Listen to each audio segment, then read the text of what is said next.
Hello everyone, welcome back again to Savita classes 1992।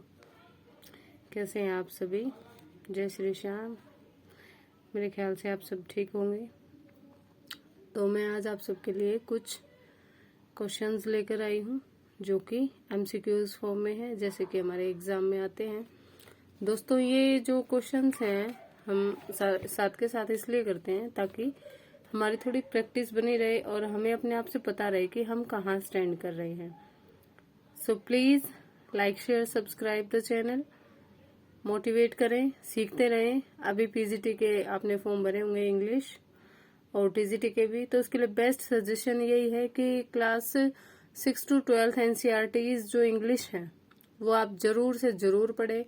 अभी जिन दोस्तों ने रिसेंट DSSS भी पीजीटी का एग्जाम दिया होगा उनको पता होगा कि एनसीईआरटी के जो चैप्टर्स हैं इंग्लिश के, वहां बीच से क्वेश्चन आते हैं। जैसे आपने स्टेट एग्जाम में भी अभी देखा होगा। देखो, जब भी आप तैयारी करते हो ना, तो किसी भी स्टेट के टेट एग्जाम्स को एक बार नजरों में से निकालना ना भूलें। जैसे द मोस्ट इजी, मतलब एक पोएम है रॉबर्ट फ्रॉस्ट की, ice and dust, ice and fire, है ना। तो वहां से दो क्वेश्चंस आए हुए थे कि आइस एंड फायर को किससे कंपेयर किया गया है और यहाँ पे कौन सा जो है आपका फिगर ऑफ स्पीच यूज किया गया है।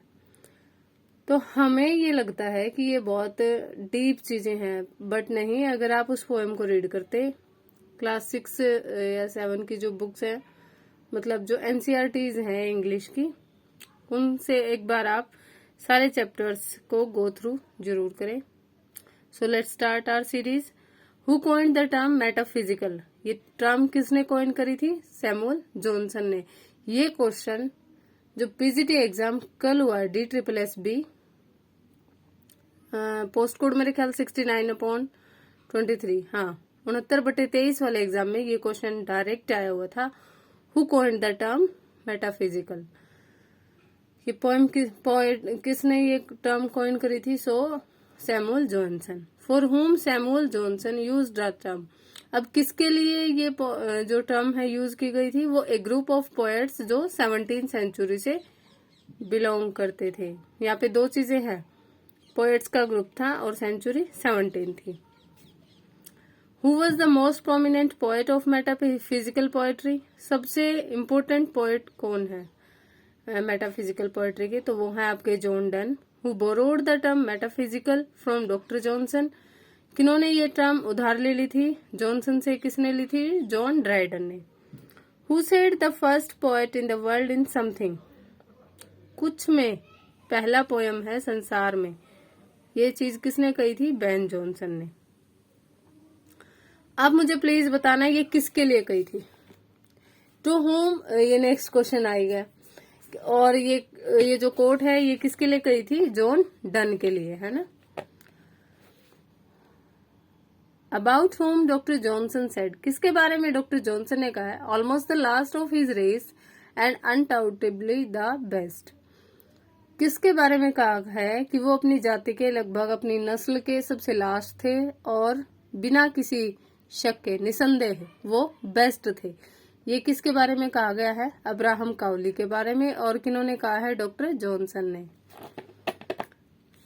From which country the mode metaphysical came to England? कहाँ से आया था इंग्लैंड में? ये जो मेटाफिजिकल मोड है ये इटली से आया था। और किस सेंचुरी से बिलोंग करती है मेटाफिजिकल पोएट्री या मेटाफिजिकल पोएट्स? 17th सेंचुरी से। इन विच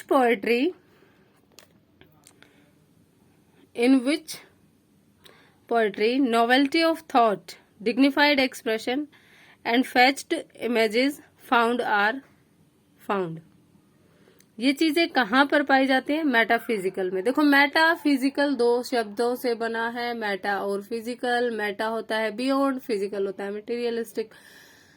तो इस भौतिक संसार से जब परे कुछ चीजें यूज की जाती हैं वो मेटाफिजिकल होती हैं। और इसमें सबसे ज्यादा जॉन डन का नाम लिया जाता है। और उनका जो राइटिंग स्टाइल है वो किसके लिए फेमस है? वो बहुत ज्यादा यूज ऑफ कंसीट्स के लिए प्रसिद्ध है। और कंसीट क्या होते हैं? कंसीट बिल्कुल अपोजिट कंपैरिजन होता है जो, that is conceit. Affection and hyperboles chief characteristics कहाँ के हैं? मेटाफिजिकल के। What is the meaning of meta? मैंने अभी आपको बताया, मेटा का मतलब होता है बियॉन्ड, परे। Who said he affects metaphysics? किसने कहा कि वो मेटाफिजिक्स को अफेक्ट करते, प्रभावित करते हैं? जॉन ड्राइडन ने। So come to next question. Who compares a woman's breast and an uncivilised land? Women की ब्रेस्ट और असभ्य जमीन को किसने कंपेयर किया है? अब्राहम काउली ने। ठीक है। Who compare soul with a drop of dew? आत्मा को ड्यू की एक बूंद से, जो ओस की एक बूंद होती है, उससे किसने कंपेयर किया? एंड्रयू मार्वल ने। Who wrote the poem present in absence? ये पोएम किसने लिखी है? जॉन डन ने। Who wrote an anatomy of the world? John Donne. Who wrote of the progress of the soul? John Donne. Who wrote the poem the flea? John Donne. ये सारे John Donne के works हैं। I hope आप इन सबसे familiar होंगे। किस poem में ये सारी लाइनें दिखाई देते हैं? In some close corner of my brain there I embrace and kiss her, presence in absence. ठीक है। बेसिक जो थीम है आर्नोल्ड के लिटरेचर की, लिटरेचर एंड डोगमा, इसकी थीम क्या है? Theology and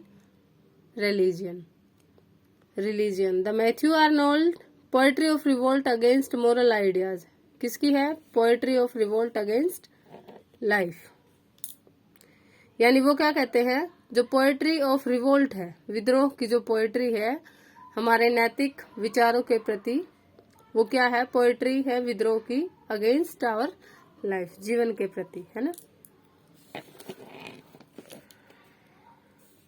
the next is the basic theme हो गया, मैथ्यू आर्नोल्ड हो गया। In which chapter of culture and anarchy does Arnold में हर्बेरिज्म और हेलेनिज्म किस में दिखाया? चैप्टर 4 में। किसके चैप्टर में? कल्चर एंड एनार्की में। और किसका है ये वर्क? मैथ्यू आर्नोल्ड का। आर्नोल्ड ने एक पोएट के बारे में कहा, with him is born our real poetry. यहाँ पे किसके बारे में कहा है? कि उनके साथ हमारी वास्तविक पोएट्री का जन्म हुआ है। यहाँ पे ये चीज उन्होंने चौसर के बारे में कही है। Who regarded poetry as criticism of life? Poetry को जिंदगी की आलोचना किसने कहा है? मैथ्यू आर्नोल्ड ने। Who is referred as Europe sagest head and physician of iron age? चिकित्सक के रूप में किसे कहा गया है? गोएथे को। सो ये कुछ क्वेश्चंस थे, आप अपनी तैयारी रखें। आप स्टेट का एग्जाम भी देके आए होंगे, जो भी पेपर आप देके आए हैं, होप फॉर द बेस्ट। नहीं होता है तो कोई बात नहीं, तैयारी ना छोड़े, मेहनत कभी बेकार नहीं जाती। प्लीज वीडियो को लाइक शेयर सब्सक्राइब करें। इन क्वेश्चंस को आप नोट भी कर सकते हैं। And good luck. जय Shri Shyam. Subscribe for more. Subscribe to Savita classes 1992। Thank you.